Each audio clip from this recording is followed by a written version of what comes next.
Pwede bang i-hold sa airport o i-offload at hindi payagan na lumabas ng bansang Pilipinas ang isang OFW o isang Pilipino na may utang na hindi nababayaran sa isang lending company o maging sa bangko o kaninumang tao sa Pilipinas? Ayan, shoutout po sa lahat ng mga kapwa kong OFW. This is OFW Pinoy TV Reaction. So meron po tayong magbibigay po tayo ng reaction at opinion related po dito sa video. Okay? So ang tanong, pwede ba ma-offload sa airport, 'di ba? Kung may utang ka sa Pilipinas or kahit dito sa ibang bansa. Okay? Kung hindi pa po kayo nakasubscribe sa aking YouTube channel, please subscribe UNTV Reaction. Marami po akong gagawa ng reaction about OFW. So yun po yung tanong natin. Shoutout po sa iyo, Sir Abog. Okay? So i-subscribe niyo po si Sir Abog. Napakaganda po yung kanyang mga content. Sige, tuloy po natin yung katanungan ng ating kapwa OFW. Yan ang tanong ng isang OFW na magbabakasyon sa Pilipinas na itago natin sa pangalang Jan. Ang tanong niya, "Hi boss, paano kapag may utang ako sa Pinas? Kapag hindi ko nabayaran, pabalik na ako sa Saudi, ask ko lang po."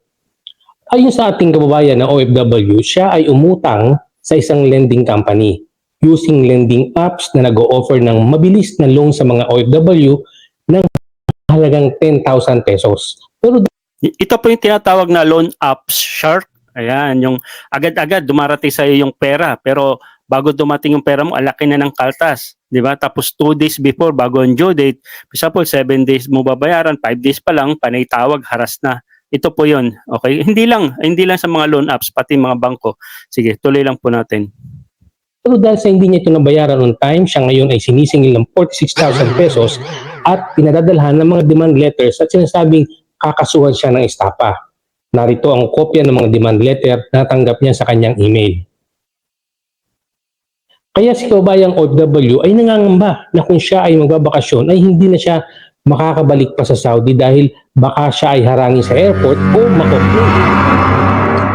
Maraming mga kababayan natin na OFW na nasa ibang bansa tulad ng Saudi Arabia, UAE, or particularly sa Dubai o saan mang bansa sa Middle East na nangutang o nag-guarantor lang sa utang ng iba at nang hindi makabayad ay nahuli. Yan, may singit ko lang dyan sa UAE or dyan sa Dubai.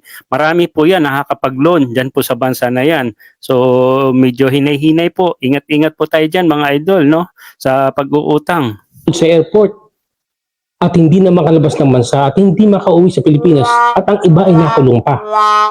Pero kung sa Pilipinas ka nagkaroon ng unpaid loan o di mo bayarang utang, ayon sa 1987 Constitution, Article 3 Bill of Rights, Section 1, no person shall be deprived of life, liberty, or property without due process of law, nor shall any person be denied the equal protection of the law. Yan, so nakita nyo po guys ha, i-back nyo na lang, i-screenshot nyo po. Yan, sige para mas maintindihan nyo po. Laws. Kaya sa Pilipinas, walang nakukulong sa utang dahil protektado ang mga Pilipino ng saligang batas o ng 1987 Constitution. Ang hindi pagbabayad ng utang ay isang kasong sibil or civil case lamang at hindi criminal case at walang parusang pagkakulong kundi pagbabayad lang ng inutang at interest at penalty kung sakaling mapatunayan na ikaw ay may kasalanan. Sa kaso ni Jan na nagtatanong sa atin kung siya ba ay maaring i-hold sa airport kapag siya ay babalik na sa Saudi after niya magbakasyon, ang sagot ko ay depende. Kung siya ay nag-issue ng cheque nung siya ay nangungutang at hindi niya nabayaran o hindi napondohan ang mga cheque na in-issue niya o tumalbog, ay maaari talaga siyang makasuhan ng criminal case o estapa at makulong dahil sa kasong anti-bouncing check law or BP22 at maaaring magpalabas ang korte ng whole departure order sa immigration sa airport sa Pilipinas para siya ay huwag payagan lumabas ng bansang Pilipinas.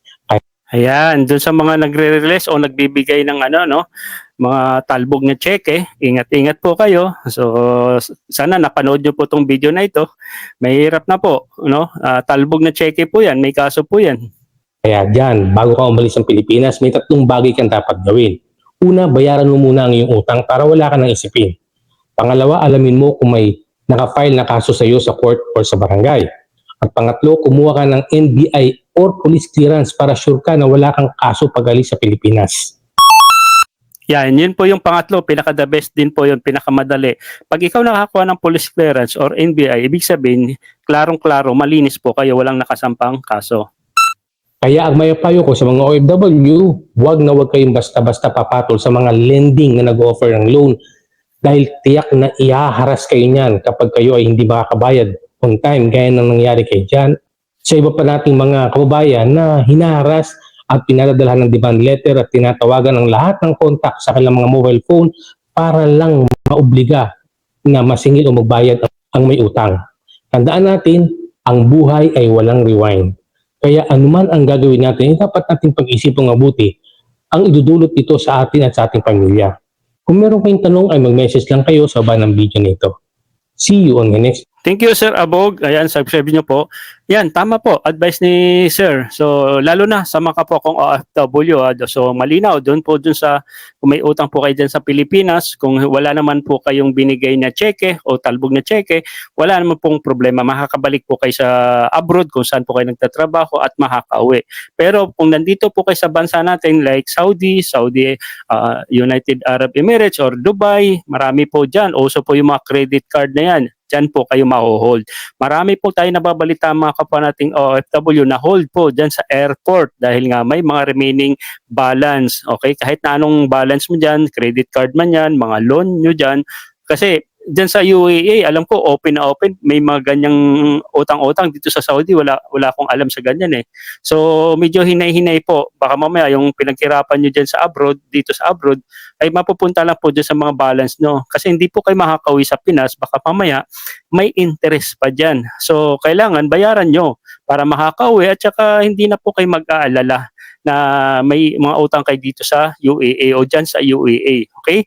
So I hope guys nakatulong tong video na ito and share this video, like and comment na rin. Kung di pa po kayo subscribe para pag mag-upload ako ng ganito, lagi po kayo ang nauunang na-notify ni YouTube.